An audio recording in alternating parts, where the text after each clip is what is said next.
with Oberon's rework, there really isn't a bad Warframe anymore, especially thanks to the helmet system. Whether that's for better or for worse is kind of subjective, but whatever. However, there are certainly some outdated mechanics or Warframe abilities that make certain Warframes worse or feel worse to play or makes them worse just from like a design standpoint. I want to take a look at some of those frames using a top 5 list and along with an honorable mention. This is not a worst 5 Warframes list. It is listed in order of how much time, money, and developer creative resources I subjectively believe would be required to make the changes necessary to make these frames better. For some of these entries, I have direct solutions. For some, it'll be mostly listing the problems I have and ideas I have to make them better. Again, these frames aren't always bad. Most of them, as a matter of fact, aren't bad. It's just they could use better designs, and you know, some of them are overly reliant on the helmet system to bail them out of being kind of a spotty Warframe in general. Thank you guys so much for the support on the last video. I would say every single comment I read was pretty constructive. I understand lists like that are kind of people get upset. I get it. So thank you guys for being constructive. I'm really proud of the community we're building here, and thank you for the hypes. That seems to be a cool little mechanic to help small creators. For those who did that, thank you. Thank you for the likes, subs, comments. I love you guys so much. Thank you for the opportunity to make these videos. Let's get into it. Okay, so our honorable mention, real quick, is actually Sevagoth, and this is not rage bait. Just hear me out. So currently, Sevagoth's like main setup is gonna be I can show you right here. I just wanted to show off the fashion frame real quick and keep it so real. I'll show you the main setup. So the meta setup currently looks a little bit like this. This is the perfect build, but basically use Roar combined with Reap and Sow and these two augments, Dark Propagation and Shadow Haze, to basically 100% true damage nuke. I call it the Truth Nuke build. Very stupid name, but you know, whatever. And so Roar basically multiplies that. Viral Priming, I believe, works on it as well. And there you go. You health tank with Arcane Blessing and Gloom, and you're done. This build, first of all, as you know, it takes off Sevagoth's coolest ability, which is summoning a second moddable Warframe with an Exalted Shadow. How cool is that? It takes it off. It's gone. Now you're just a 1-2 bot, and you nuke the whole map. If you enjoy that, that is good. I'm not trying to take that away from you. I just wish that Sevagoth's Shadow was a bit stronger.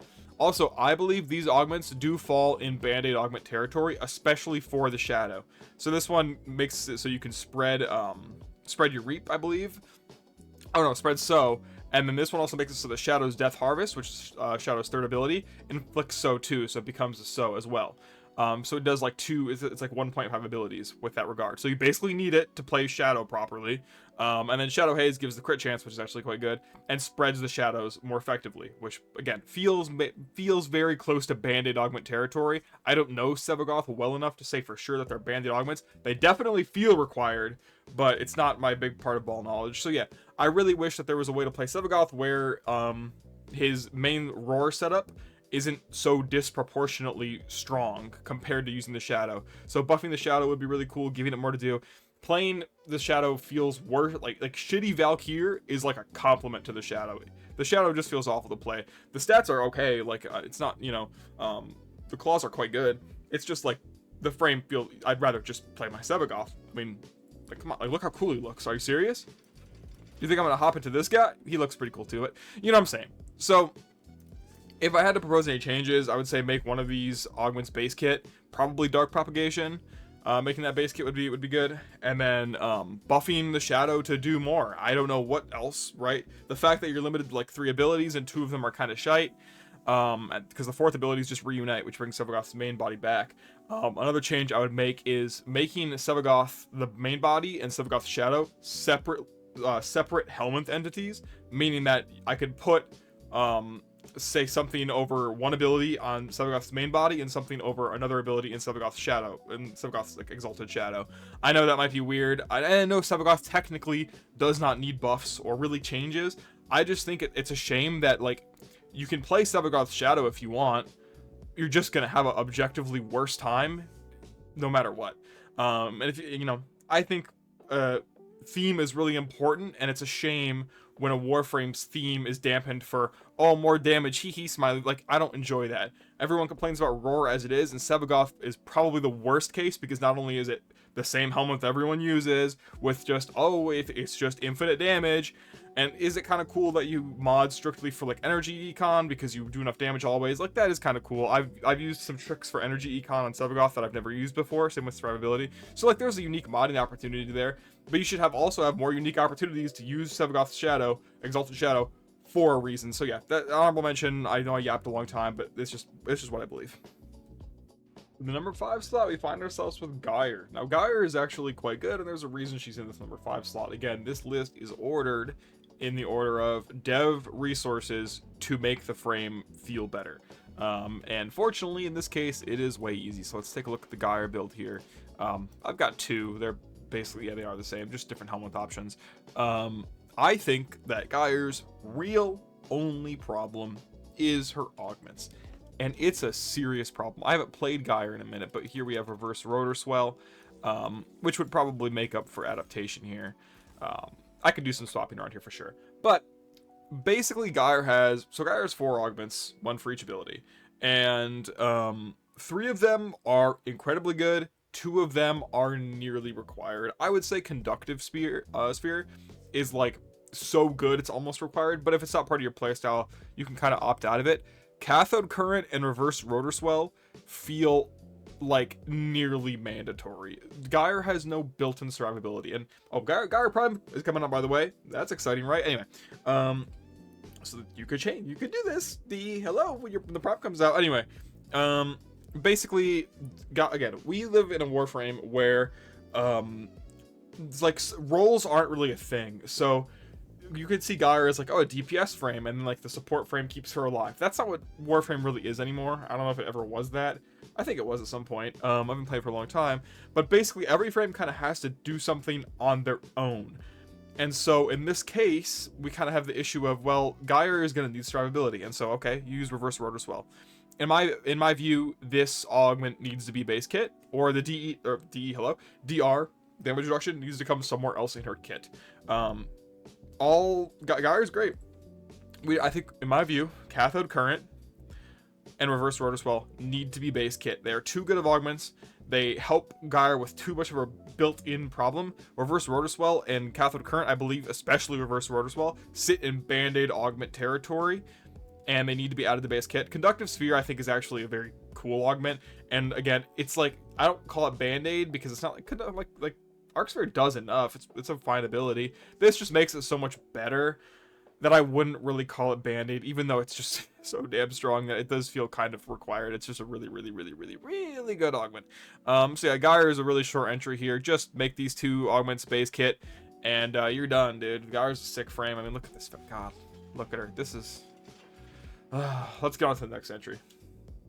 So the next entry we find ourselves on the list here with is actually Banshee. Now, Banshee was, I think, mentioned by D as one that definitely needs some sort of rework, and quite frankly, I don't think it's as difficult as anyone has let on. So let's take a look at her build, at least the builds that I use. I've got a Resonator setup and an Evade setup. They both kind of function in different ways, but I'm just showing the build here to show the build. So, Sonic Boom, first of all, passive's fine. Don't worry about that. I think that's a neat enough passive. Some passives are literally useless, so this one's fine. Sonic Boom is fine. Maybe make Sonic Fracture like base kit to get rid of armor. That'd be kind of nice.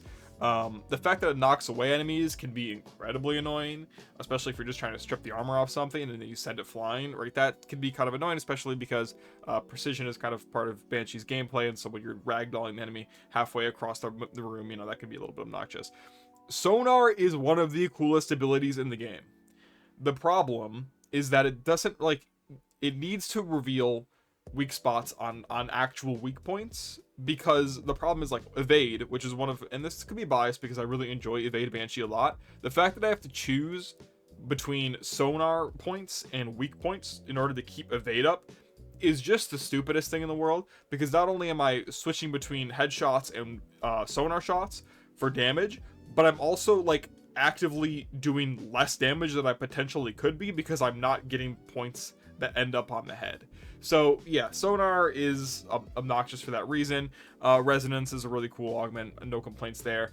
That's my only big real complaint with Sonar. As far as I'm concerned, granted, the main builds that I've seen with Banshee are going to be like Null Star Eclipse, which are DR focused, Gloom, which is about slowing the map down, Resonator, which is also about slowing the map down, but like distracting enemies, and then evade and pillage, which are pretty self-explanatory, shield tanking, and then invis. So obviously, like, sonar really only griefs evade, but also it's a matter of like, well, I just want to deal the most damage possible. It's why I clocked into Warframe for today. I want to absolutely like de-atomize a motherfucker. So yeah, to me, sonar should point out 2 weak points, maybe a weak point on the actual weak point, and then a separate weak point you can fire at if you're just bad at the game, or you're using like a bullet hose weapon and you're not aiming for the head. Whatever. Many such cases. Silence.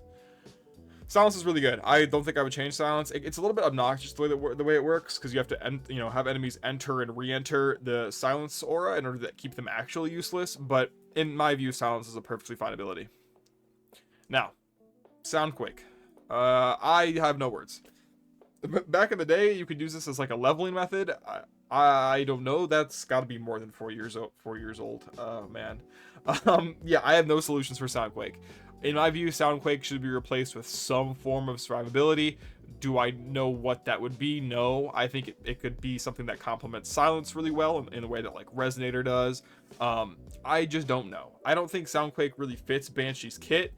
It's super weird to include Soundquake in the same frame that uses silence and sonar. These abilities to me make a lot of sense together. Soundquake just feels really weird, and I get, you remove it and you get a helmet slot. Okay, cool. Sonic Boom kind of already takes that spot, so now you end up playing Banshee, and now you've got 2 abilities. Congrats. It's just not a very happy place to be.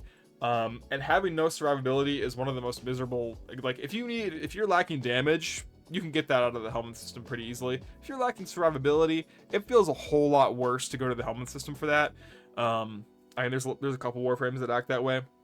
So yeah, for Banshee, I would say making it so that sonar works on actual weak points more consistently in some way would be really nice. I don't know if I feel like that's common sense, but people might disagree with me. Maybe I'm just up my own ass because I use Evade Banshee. No idea. Silence is perfect. Sonic Boom is fine as a subpar armor strip if you use the augment. Maybe you have it not ragdoll enemies. I don't really know. It's a fine ability. And Soundquake, I don't know. There has to be some sort of divine religious intervention, because I don't know how to make that ability good. There's like damage vulnerability you could do, but sonar kind of already does that indirectly. There's CC you could do, but like silence already does that. There's a lot of great ideas with Soundquake. Or to replace Soundquake, but the problem is like the opportunities are endless. I don't know. Please comment your ideas, because I have no idea. Either make Soundquake do something unique, or replace it with a survivability component that could be literally anything your brain can conceive. So let's move on. The next entry is actually Equinox, and Equinox is a fine frame. I think Equinox has some loyalists that will have me executed in the comments, but Equinox is really good. I like Equinox. Equinox has 2 primary issues. First of all, like, I think she's got 2 augments that should really be base kit. Energy transfer, and then the other one, what is it? Calm and Frenzy, I think. I feel like those should be base kit. If anything, energy transfer absolutely should be base kit. It means that she gets like some more built-in survivability while being able to like use her whole kit. Energy transfer, playing Equinox without energy transfer feels awful in like every single way. I hate it. Also, peep the Void Angel fit. Isn't that kind of fire? Anyway, okay. We're going to do something a little bit different for Equinox. We're actually going to go to the wiki page and see how outdated some of their mechanics are. It's like hilarious. Whether it's like the way they scale, the way they consume energy, the way like they spread their damage or effect, whatever it is. It makes me appreciate, I was running through the wiki, it makes me appreciate the new frames and their simplicity a whole lot more. Duality is a cool augment, and like I said, I like Calm and Frenzy. Peaceful Provocation, probably, if the ability gets reworked in some useful way, that augment would probably be pretty good. So maybe like 1 or 2 augments, definitely energy transfer, and another augment being made base kit, because right now her augments are just really good and the frame is kind of spotty. So let's take a look at the wiki and like laugh at a couple things, just get a good kick out of it. So I wanted to start with the abilities that I generally think are pretty okay. Her passive's solid. It's basically just the equilibrium. It's a bad equilibrium, but it's totally fine. Metamorphosis is pretty good. Again, a lot of the problem here is, so Metamorphosis actually has like buffs you get when you swap forms. The only problem is Mend and Maim, which is Equinox's like big kahuna ability that you really like. Without energy transfer, you don't you're not going to want to cycle forms because you'll lose your charge for your maim, which building maim is basically 50% of Equinox's kit as far as I'm concerned. Duality is pretty cool. I like this. You basically get a Wukong clone. This I like. I wouldn't change. I'm not sure how good the AI is on that, but like, yeah, these are decent buffs. The shield and armor is kind of whatever. That maybe could be changed to Overguard or something. But movement speed and weapon damage I'll always take. When you have energy transfer, you have a reason to swap between these two forms to keep cycling those buffs. So that's actually pretty cool, I'd say. And then Rest and Rage I think is actually is pretty okay. You either put enemies to sleep, which CC is always useful, and with the Calm and Frenzy you can actually spread that sleep around, which is pretty nice. The base range of 5 meters is not great, but not the worst either. And this is just like damage vulnerability and accelerating enemies. This is the only other ability in the game besides Molecular Prime that I believe actually accelerates enemies' movement, which is pretty good. And casting Rage while they're provoked will also increase the damage vulnerability percent. I'm not sure by how much. I think when I researched I couldn't find it, but yeah, damage vulnerability always great. Granted, again, having to recast this is annoying, which is why I think Calm and Frenzy should also be base kit along with energy transfer, but we'll get there when we get there. Whatever. You can also stack the effects, put them to sleep, rage them. They can't attack, but they still get the damage vulnerability. I believe that's how that works. Now we have this ability. Now you could open the wiki page and you're already gonna think to yourself, well, this sucks, and yeah, you're absolutely right. So Pacify is DR light, but that's almost a compliment, really.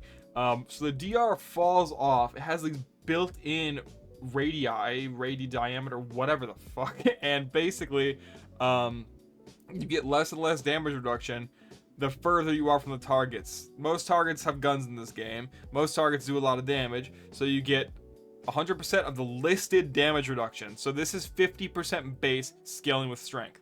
So you don't, it's not like, oh, if an enemy is close you get 100% damage reduction. No, you get 100% of their listed damage reduction, which scales with your strength. And this also, it has a drain per target. What the this is some outdated, this is crazy. Drain per target is stupid. Targeting caps is stupid. It's all stupid. And yeah, so as you can see, they've got the calculations down here, which isn't for most people, and that's totally fine. Yeah, this is not great. This would be her DR. It needs a revamp really badly. And I'm not a fan. This is ability strength, this is a bit of an outdated ability strength, and we now have Jade who can do it, which is pretty cool. You lose energy per Warframe ability cast within the aura. Can you, in the big 25 about to be 26, that's what we have. We also have a cap built in, unless you have the augment, which is like pretty fine. The augment basically enhances what the abilities already do, so it like once the ability gets changed, the augment would actually probably be pretty fine. So yeah, giving ability strength is fine. Draining energy per spell you cast or your teammates cast is hilarious. This ability is one of the funniest. I don't think I've ever used it on Equinox, I have to be so honest. Especially because building Equinox is such a nightmare because you have so many different things you're trying to build for. You usually just end up building for Maim and calling it a day because Maim doesn't have any power strength scaling. Let's get to that right now, by the way.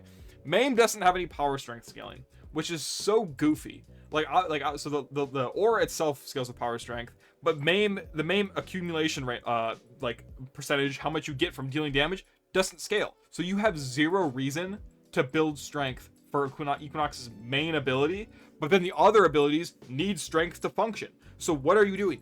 Building this frame is such a nightmare, and I know she's fine and she's definitely playable. I enjoy Equinox, but it's just a nightmare. And again, this is energy transfer, so for those, I keep saying it, but if you don't know what it is, basically 100% of the charge between Mend and Maim are conserved. So that means that you can harmlessly swap back and forth. Also, Mend is good. Now, is Mend like a kind of a knockoff Blessing that doesn't give any DR? Yeah, but you can just full heal your teammates, which is nice. But the main thing about it is that it gives shield per enemy kill like Styanax does.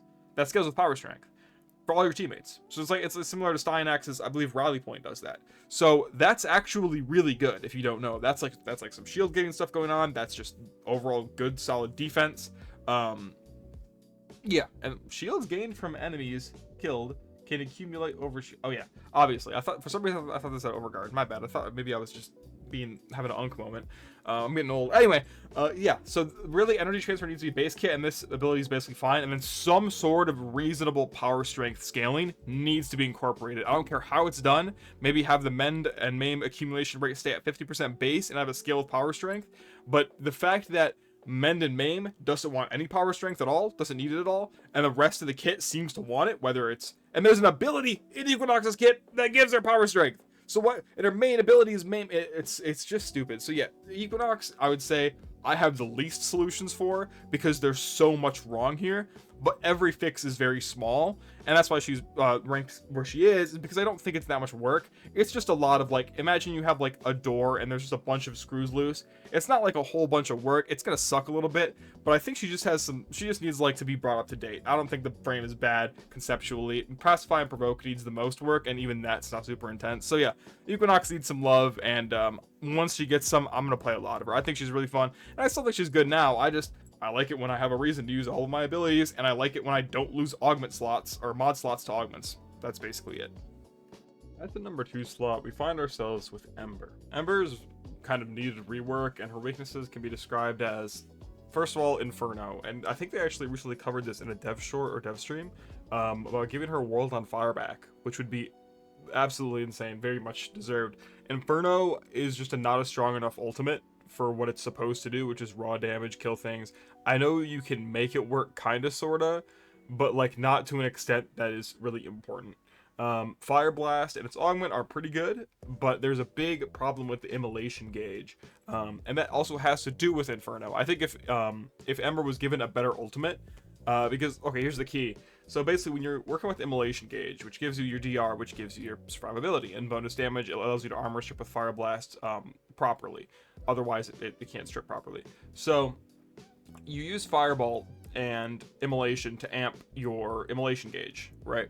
And usually Inferno works 3 times as fast as Fireball and 6 times as fast as Immolation's base increase, which it cannot be modded for as far as I know.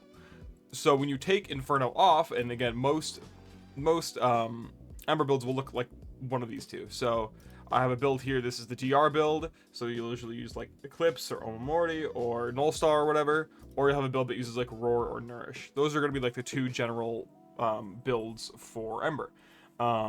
The Nourish ones like this will usually use Healing Flame, which gives her Overguard. The Nourish ensures you basically never run out of energy, never run out of Overguard. Pretty good.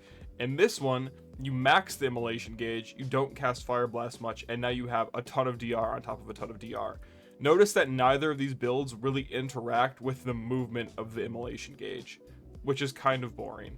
Usually, you'd be able to use Ember's entire kit, because when you cast Inferno, the immolation gauge goes up really fast, which allows you to actually cast Fire Blast a lot more often than you'd normally be able to. It means you get more full strips more often, which is really, really important. But right now, with Inferno being completely worthless, again, that's a little bit dramatic, but I believe it. That's a matter of opinion, but I think it's pretty ass. You kind of can't build the immolation meter up fast enough to use Ember's entire kit. Ember's kit is actually really sick. Right now, it's just a bastardized version. It's just a weapons platform, Fireball, Frenzy, Merchant right now. But if Ember were to get a good ultimate, then I actually think this frame would be one of the best designed. Like, I'm talking like hero tier.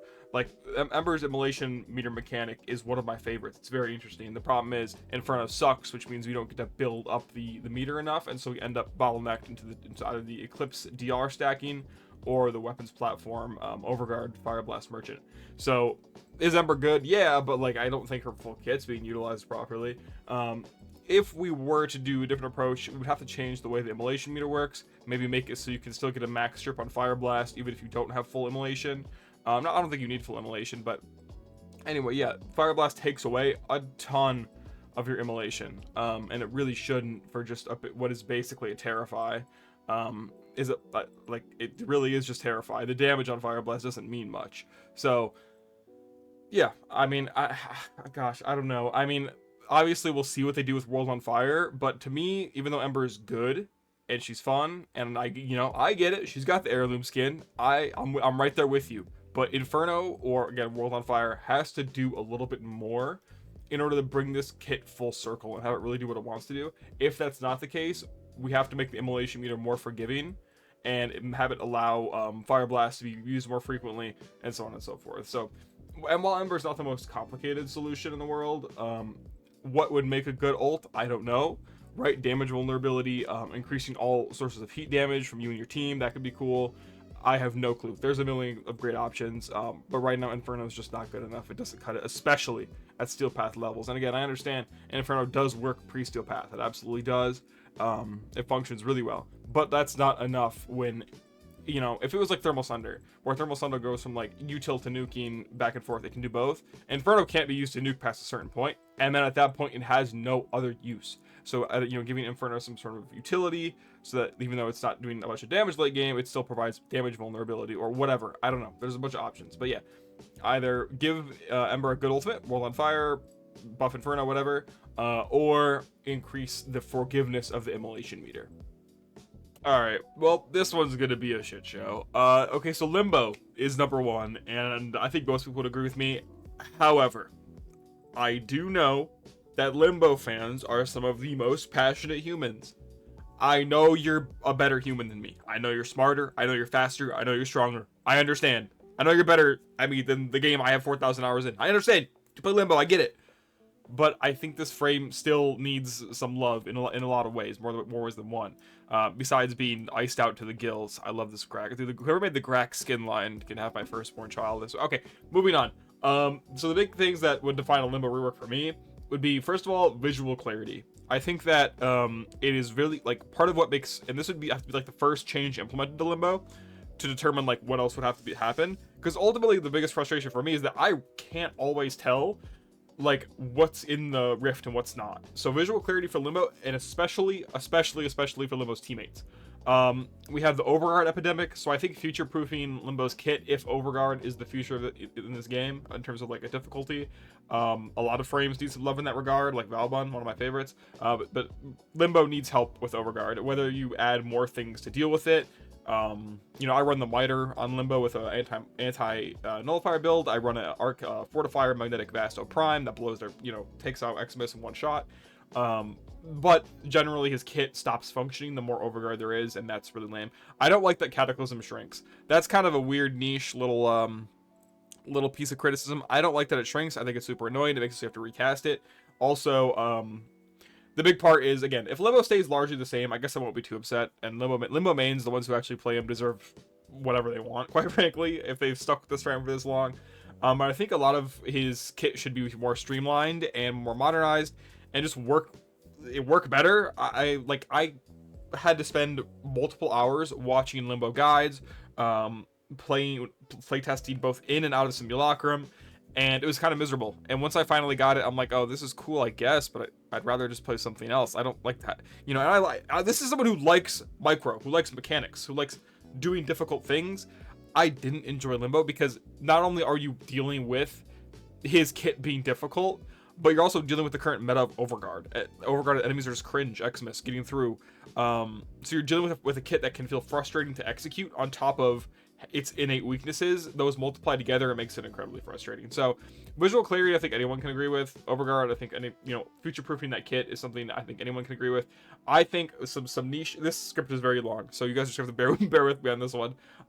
His 2 and 4 should be insta recast and hold the cancel instead. That's like the modern keybinds. I think that's how it should be. It's super annoying that like if I want to get like perfect stasis management, I have to uncast and recast. 2 should just recast and refresh the duration, and then I can hold to deactivate stasis. Same with Cataclysm as well. Right now, if you want to take Cataclysm out, you have to press 4, which gets rid of it, and then 4 again, which reopens it. If you guys don't know, that's the 2 and 4 are the way you live on Limbo. Granted, like you can banish as well and use Rift Surge, but like stasis is how you stay alive. So having to recast abilities like that is really, really annoying. So like, does Limbo need fundamental altering? That's kind of like the big question here. I don't really know. I'm not a Limbo player. I can't say for sure. The truth is, a lot of people don't like Limbo. He's probably the least liked frame next to Revenant, and for totally different reasons. Limbo just is so frustrating to deal with, and again, visual clarity is a big part of that, but I also think that like it doesn't really answer the question of if he needs fundamental changes. I would like to see rework because I like to see new things, not because I hate current Limbo. Nobody freaking plays Limbo. I don't see him in any of my missions. I see it maybe once a year. So that to me is a problem. Obviously, again, I really like a lot of weak frame, quote unquote weak frames, less popular frames, I should say, not weak. Like I love Avara. No, but I don't see anyone play Avara very often at all. So yeah, I'm not saying just because a frame is unpopular they need to rework. That's just not the case. But Limbo has multiple factors working against him. And the truth is, it doesn't really matter how good you are at Limbo. It's incredibly hard to not be disruptive to others in the mission. And again, depending on how visual changes are implemented, there's a chance like we might not have to do much, right? If the visual changes are good enough to help understand what Limbo's doing, and maybe some small changes on the margins, it would be totally fine. But Limbo is a shame because, again, I watched that whole 2-hour Limbo video. I know I've seen it. Don't criticize me. I might not be a Limbo player, but okay, well, you opened to anyway. I understand the frame beyond the average level a little bit at least, and the frame's not bad. Limbo is actually like mostly fine. Okay, Limbo is kind of a litmus test for certain types of game balance. I've seen other creators talk about this. Limbo with Cataclysm and Stasis can basically shut the game off. That is not good. Uninteraction or lack of interaction is something DE is constantly trying to avoid. So they use Overguard. Overguard counters it, but then Limbo is almost useless against it. So you have like this binary state that Limbo's in where he's either freezing the game or getting, spit roasted by 2 Eximus, and that's not really a fun place to be in terms of balance. So that's why I do think more than visual aid is necessary here. We need to shift some power allocation into like a more balanced, consistent playstyle. I have a few suggestions. Like maybe making, again, first of all, I don't think Cataclysm should shrink. Having like maybe the ability to have like 2 Cataclysms, and like you can have like portals at the center of each Cataclysm that you can like teleport to. You can teleport between Cataclysms. That could be fun. Like changing Limbo's theming a little bit would be really cool. Maybe as like a transport frame, like a very macro based frame. Maybe making it so that like the damage dealt within a Cataclysm is absorbed, and then you can recast to blow it up, similar to a mag bubble. Like, I don't know, Stasis providing the slow onto overguarded enemies, degrading overguard over time, having like banish instantly strip overguard from enemies within a Cataclysm, something like that. They're like, Limbo requires the most creative solutions out of anyone on this list. I don't even think the coding would be that miserable, although I'm not gonna play armchair dev on that's for sure. Anyway, like I just genuinely think that reworking this frame into a state where a lot of more people want to play it. And I'm not saying that everyone has to want to play Limbo. I'm not saying it has to be meta, but like I think that, it sucks when, and I don't do this granted, but I've seen people say, oh, this Limbo guy, because Limbo has, in my opinion, like top 10, top 5 aesthetics, kit design. Like, oh, he literally just exists on he can move between dimensions. Yeah, that's the coolest shit ever. I don't like really care what your opinion is. That's objectively tight. So it's a shame that his kit functions this way. Right now Limbo is kind of a glorified weapons platform a little bit. He can't do much without him. Now, does he buff the shit out of him with Rift Torrent? Yeah, but he's just kind of a Rift Torrent merchant in that regard. So I don't know, damage, there's a lot of choices, like, okay, have damage distributed in Cataclysm like a collective curse, again, explode on recast. Like there's a lot of cool stuff Limbo could do.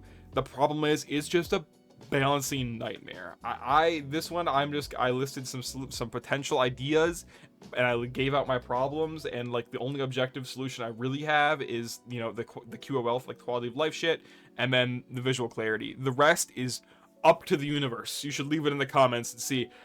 This frame is so cool, and it would just be a shame if he stayed in the current state he's in forever. I wouldn't enjoy it. I want more people to enjoy Limbo, but the way that he currently sits, I can see why they don't.